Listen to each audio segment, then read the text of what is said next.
Nós observamos em textos anteriores, em dias anteriores da nossa reflexão, bem recentemente, quando o livro do Deuteronômio fazia um comentário da aliança que Deus estabeleceu com o povo. A aliança que Deus estabeleceu com o povo sempre foi bilateral.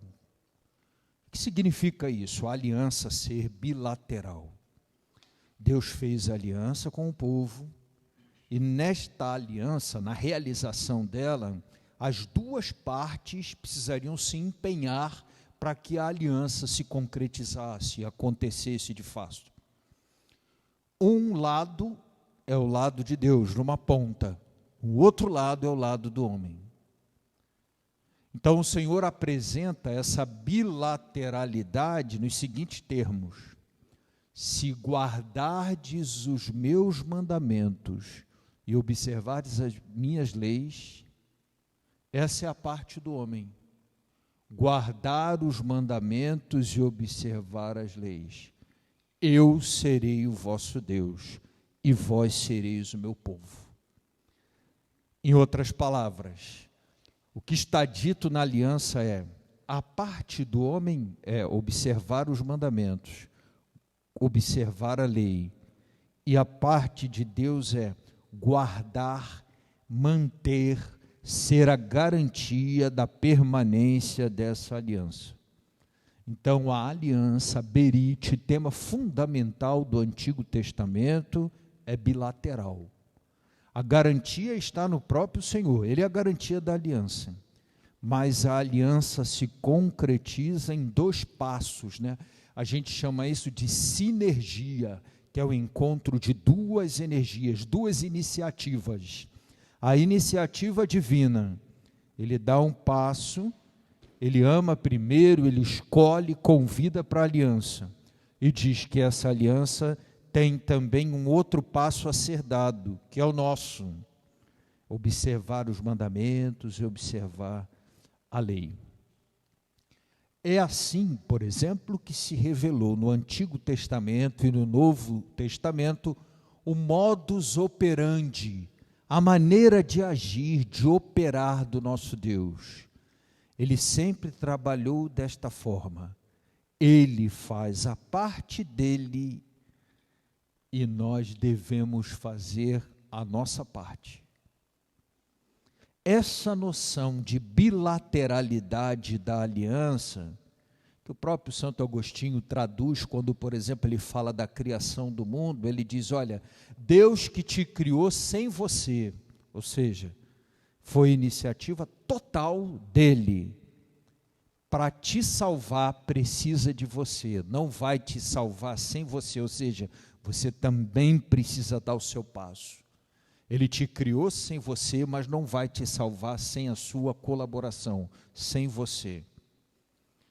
É esta bilateralidade que está um pouco de fundo das duas leituras de hoje, tanto a de Jeremias quanto a do Evangelho de Mateus.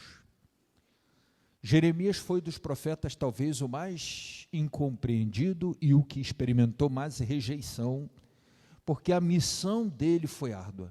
Enquanto alguns profetas, como Isaías, por exemplo, teve a missão de, para um povo que estava no exílio da Babilônia, oferecer conforto, esperança, consolação, a missão de Jeremias foi, antes de acontecer a tragédia do exílio, advertir o povo, dizendo: olha, vocês estão se afastando da aliança de Deus. A bilateralidade está falhando, porque a parte de vocês não está acontecendo. Isso vai ter um preço.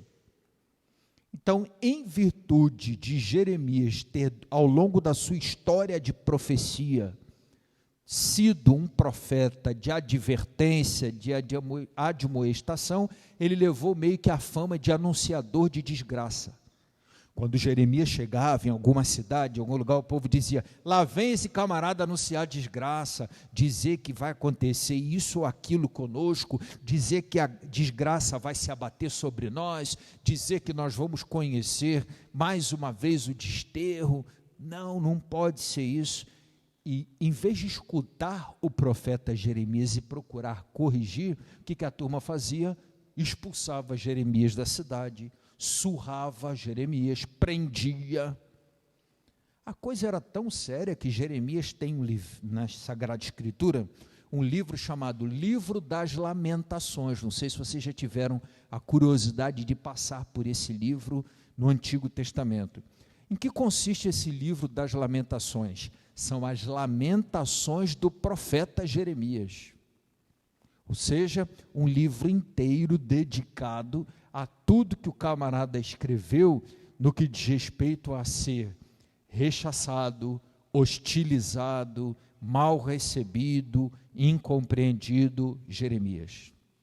Na leitura de hoje, Jeremias está dizendo assim, olha, eu estou observando que até os meus amigos estão tramando contra mim. E aí Jeremias invoca a bilateralidade da aliança, que ele diz assim, lá no finalzinho da leitura, eu dei testemunho de ti diante dos homens.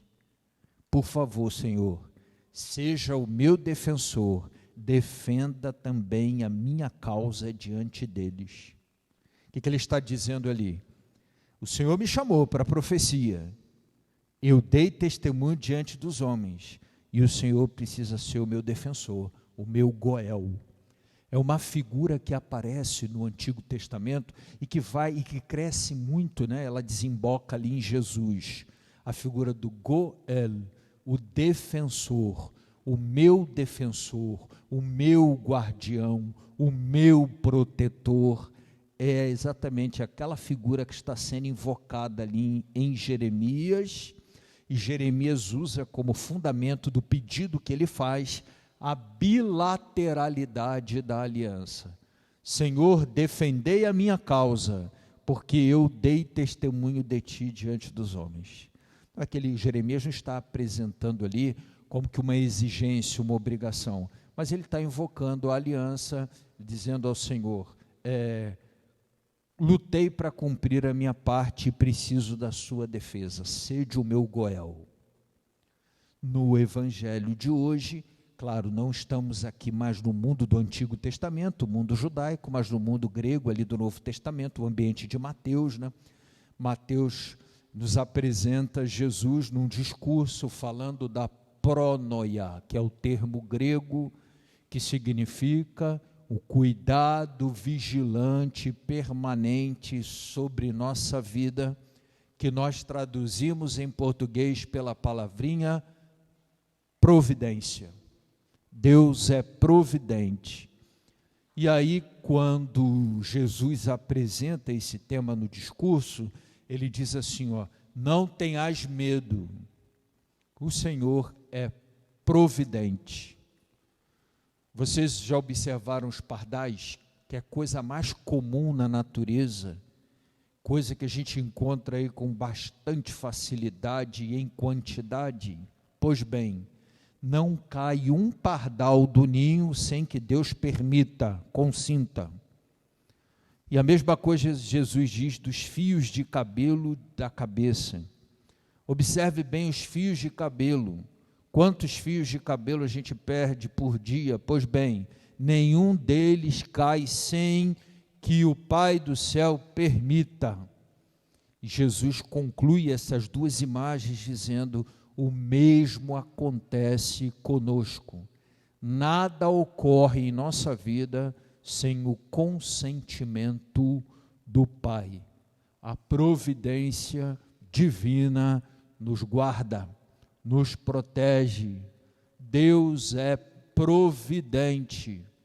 Por isso Jesus apresenta a confiança na providência divina como remédio contra o medo, dizendo, não tenhas medo, Deus é providente.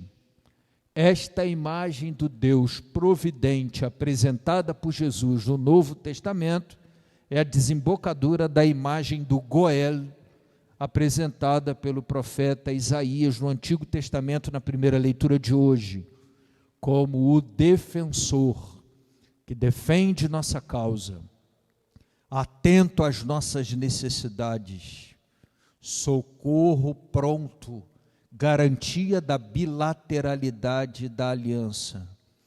Quem diante de Deus tem a consciência de estar cumprindo ou ter cumprido a sua parte, deve também ter plena certeza de que a parte dele sempre se cumpre, porque ele é providente, nosso Goel, nosso protetor, nosso defensor. Vamos pedir ao Senhor que nos dê nesta semana, uma semana que a gente se sinta muito embaixo das asas, abrigados sobre a providência prônoia do nosso Deus. Vamos acompanhar com fé